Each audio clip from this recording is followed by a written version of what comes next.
नमस्कार। वार्तावाह पे आपका स्वागत है। मोदी सरकार ने भी देश का बजट पेश किया। जब देश का बजट पेश होता है तो उसमें राज्य का जिक्र न हो, राज्यवार बातों का, समस्याओं का समाधान न हो, यह कैसे हो सकता है? यह राष्ट्र का बजट है और बिहार अछूता नहीं। लेकिन चुनावी वर्ष बीत गया, अब तो प्रचंड बहुमत की बिहार में सरकार है, जिसे लोग डबल इंजन की भी सरकार कहते हैं।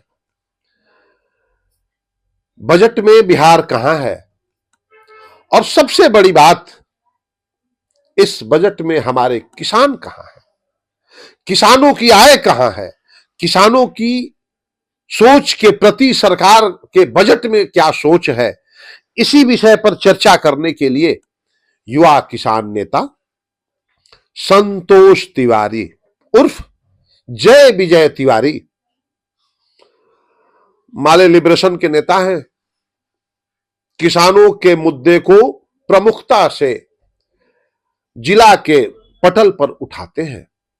तो जब बात हुई कि सरकार ने बजट पेश किया है तो आ गए नेताजी से मिलने कि क्या हुआ है, सरकार ने क्या दिया है किसानों को और क्या सोचेंगे किसान।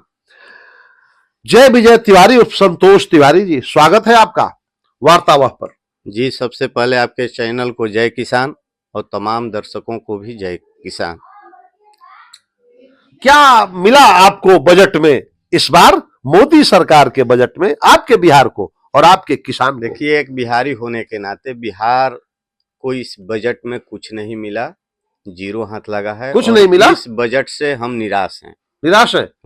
हम ही निराश नहीं है, पूरे बिहार के किसान निराश है। अच्छा, बिहार के किसान निराश है? किसानों के लिए इस बजट में, हम लोग खेत खलिहान में काम करने वाले किसान मजदूर के बेटे हैं, किसानों को आवाज को हमेशा उठाते रहते हैं। जब ये बजट आई तो हमने ढूंढने लगा, खोजने लगा कि आखिर किसानो62 के लिए इसमें क्या है। तो हमने देखा कि 2024-25 की जो 25-26 की जो बजट थी उसमें 162 लाख करोड़ रुपए था, लेकिन इस बजट में नहीं, उसमें 171 था। 171 करोड़ था। हाँ, और आज घट करके वो 162 लाख करोड़ हो गई। यानी पिछली बार से बजट में किसानों का प्रावधान कम हुआ है। जी, कम हुआ है। और इसके अलावे जैसे सुअर पालने वाले, बकरी पालने वाले, भेड़ चराने वाले, पालने वाले, गाय पालने वाले, ये सब भी किसान के श्रेणी में आते हैं। हाँ, मधुमक्खी पालने वाले, मत्स्य को जो मछली पालन करते हैं, उनके लिए इसमें कोई अलग से प्रावधान नहीं है। इनके लिए कोई प्रावधान नहीं है? नहीं, वे एकदम निराश हैं इस बजट से। असंतोष अपने आप को माने मनहानि समझ रहे हैं। उनकी टकटकी थी कि सरकार जो किसान कर्ज के बोझ से दब रहे हैं, आत्महत्या कर रहे हैं मजबूरन, उनकी दवाई, पढ़ाई और शादी, बेटा बेटी की सारी व्यवस्था इसी खेती किसानी पर टिकी हुई है। जो सुअर पालते हैं उनको सुअर पे, जो बकरी पालते हैं उनको बकरी पे, जो गाय पालते हैं उनको गाय पे, जो मधुमक्खी की पालन करते हैं उनकी मधुमक्खी पे, और जो मछली पालन करते हैं उनकी मछली पे। इसके साथ साथ खेती किसानी अधिकतर किसान घाटे के सौदा समझकर अपने खेती को बटाईदार के हाथ में आज सौंप रहे हैं। और इसके बाद भी किसान को ये समझ में नहीं आया कि किसानों के लिए कुछ विशेष रूप से किया जाए। मैंने इस बजट में किसानों के लिए कुछ खास नहीं दिया। नहीं, निराश है, पूरा निराशजनक है। और बिहार के किसान, बिहार के लिए तो और कहिए, बिहार के लिए तो कुछ है ही नहीं। बेरोजगारी चरम सीमा पर जो यहाँ है, ये सरकार 10,000 रुपया देकर वोट लिया और 10,000 रुपया लेने के बाद बलडोजर राज इसका चल रहा है और बलात्कार राज चल रहा है। इस सरकार में कोई सुरक्षित नहीं है। आज तो बिहार के आम लोग, घर के सारे गार्जियन अपने बेटी को रोड पे निकलने से डरते हैं, सोचते हैं। आप जहानाबाद प्रकरण की बात कर रहे हैं? जी, अरे हमने तो कहा ही कि हमारी भाकपा माले लिबरेशन की जो पार्टी है ये सत्य की पार्टी है, सच्चाई पे लड़ाई लड़ती है। तो उनके लिए आप देखे होंगे सदन चल रहा है, विधान पार्षद की सदन और विधानसभा भी चल रहा है, उसमें भाकपा माले लिबरेशन की एमएलसी शशि यादव जी शेरनी की तरह दहाड़ी, और सारे लोग उसमें मुख्यमंत्री जी भी थे, आप देखे होंगे कैसे दहाड़ी। उस छात्रा के साथ जो अन्याय हुआ है, उस अन्याय के खिलाफ आज 3 तारीख से लेकर 10 तक हमारे छात्र संगठनों ने भाकपा माले के न्याय यात्रा भी निकालेंगे, पैदल मार्च भी करेंगे। अरे सरकार ने सीबीआई जांच की अनुशंसा कर दी है। देखिए सब कर दिया, लेकिन आपने सुना होगा यहाँ के मुरेठा मंत्री जो हैं अपने आप को कह रहे थे कि यहाँ जो है न्याय प्रक्रिया से ही राज चलेगा। उनका भी देखे होंगे कि उन्होंने कहा कि ये काम पुलिस वालों की है, मेरा काम नहीं है। वो भी इस प्रकरण से भागते नजर आ रहे हैं, बचते नजर आ रहे हैं। किसानों की बात हम करते हैं। सरकार तो दे रही है सम्मान निधि 2000 रुपया हर 3 महीने पर किसानों को। देखिए ये नीतीश जी और मोदी जी का खेल, सम्मान निधि योजना अब अपमान निधि योजना होते जा रहा है। क्या कह रहे हैं आप? सम्मान निधि योजना है। किसी से पूछ लीजिए किसानों से कि ये अपमान निधि योजना होते जा रहा है कि नहीं। और मैं तो डंके की चोट पे कह रहा हूं कि इस सम्मान निधि योजना का नाम अपमान निधि रख ही दीजिए नीतीश जी, इसलिए कि आपके तंत्र, आपके कर्मचारी और आपके सरकार के द्वारा ही सम्मान निधि किसानों को दिया जा रहा था। उस दिन आपने जमाबंदी नहीं खोजी और आज कह रहे हैं कि जिस किसानों के पास जमाबंदी होगा उसी किसानों को केवल सम्मान निधि दिया जाएगा। तो इसमें मेरा तो कोई दोष है नहीं, जो रजिस्ट्रेशन कराया उसका तो दोष है नहीं। और सारे डॉक्यूमेंट जब आपके कार्यालय में जमा है तो जमाबंदी के लिए दोषी कौन? जमाबंदी तो बहुत सा पेंडिंग है, बहुत दिनों से तो पेंडिंग इसीलिए तो ये सम्मान निधि योजना अपमान निधि बन जाएगा। मैं तो कहता हूं कि सरकार को अपमान निधि योजना नाम रख ही दिया जाए तो अच्छा रहेगा।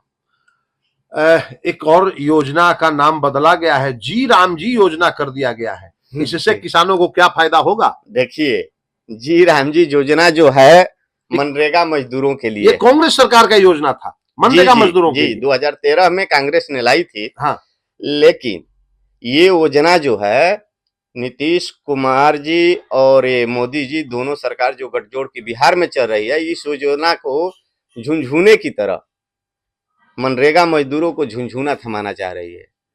ये एक कानून था, इस कानून में मनरेगा में व्यवस्था था कि 5 किलोमीटर के दायरा में किसानों को हर हाल में आपको 100 दिन का काम का गारंटी देना होगा। जिन मजदूरों को 100 दिन का काम नहीं मिलता था उनका अधिकार था कि वो इस योजना का लाभ के लिए लड़ सकते हैं और मजबूरन में सरकार को 100 दिन का काम नहीं तो उसका पैसा भुगतान, मजदूरी भुगतान करना पड़ता था। लेकिन आज ये कानून नहीं रह गया, ये एक योजना रह गया। अब सरकार अपनी मर्जी से इस काम को कराएगा। अब 125 दिन हो गया है। नहीं, देखिए 125 दिन तो हो गया लेकिन इसका गारंटी नहीं है। और वो समय जो था 13 में जो लागू हुआ था मनरेगा जो था, तो वो उसका गारंटी था कि 100 दिन काम देना ही देना है। तो मैं तो कहता हूं कि इसको फिर पुनः मनरेगा के नाम से ही पुनः बहाली कर दिया जाए। आपकी कांग्रेस से तालमेल तो नहीं हो गई है? जी देखिए, हम लोग कांग्रेस के तालमेल की बात नहीं करते हैं। चुनाव प्रक्रिया थी, चुनाव में हम गठबंधन में थे, लेकिन चुनाव के बाद कांग्रेस के सारे बात को मान जाना ये मेरे जहन में नहीं है, ना मेरे पार्टी की जहन में है। हम जो हकीकत होता है, जो सच्चाई होता है वही बोलते हैं। नाम बदलने से, योजना का मनरेगा से जी राम जी करने से किसानों को क्या फायदा नहीं होगा? किसान मजदूरों को कोई फायदा नहीं, मजदूरों को घाटा ही घाटा है। अच्छा एक बात बताइए, अभी सरकार तेजी से किसान कार्ड बनवाने पर विचार कर रही है या कार्य कर रही है युद्ध स्तर पे?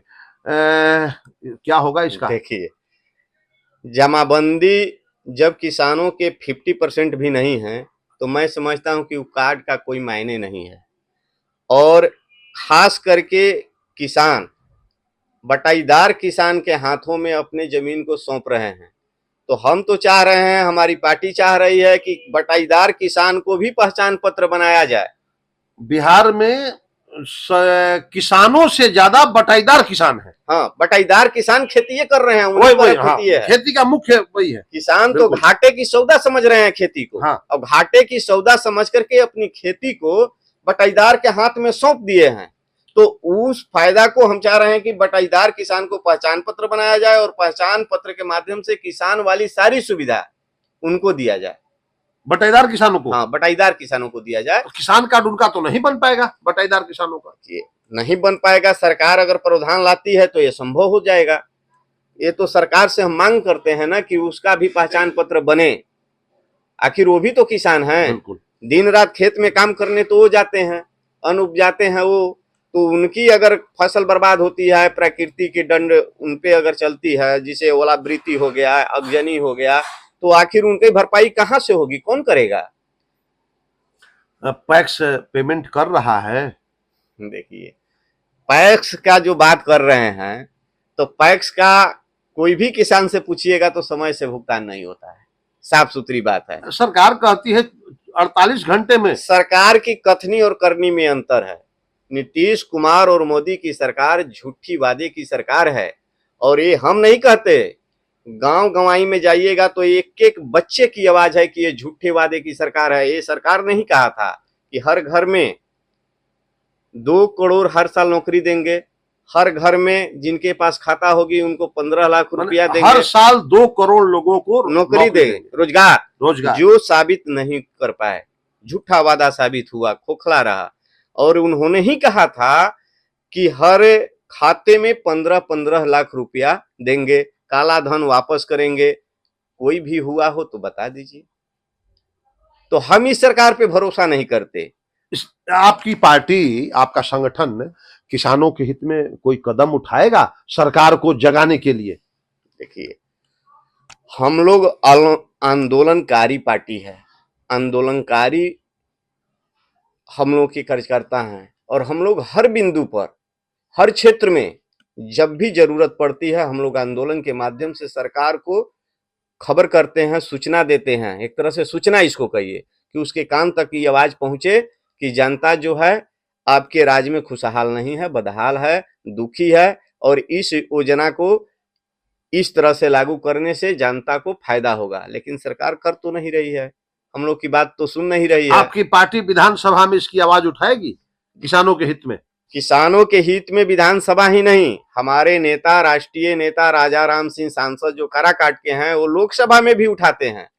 हमारे सांसद सुदामा प्रसाद जो आरा के हैं, उन्होंने ही आवाज उठाया। ये जो आपको इंदरपुरी जलाशय कदवन डैम का मुद्दा जो है, हम लोग 17 जनवरी 2024 को सिंचाई कार्यालय डिहरी का अथी किए थे, विरोध प्रदर्शन किए थे। फिर 27 जनवरी 2025 को किए थे। हमारे नेता कदवन डैम निर्माण के लिए वहां जांच कमेटियां भी गई थी देखने के लिए, जो कदवन अभी झारखंड में पड़ गया है और अब उसका नाम बदल करके इंदरपुरी जलाशय रख दिया गया है।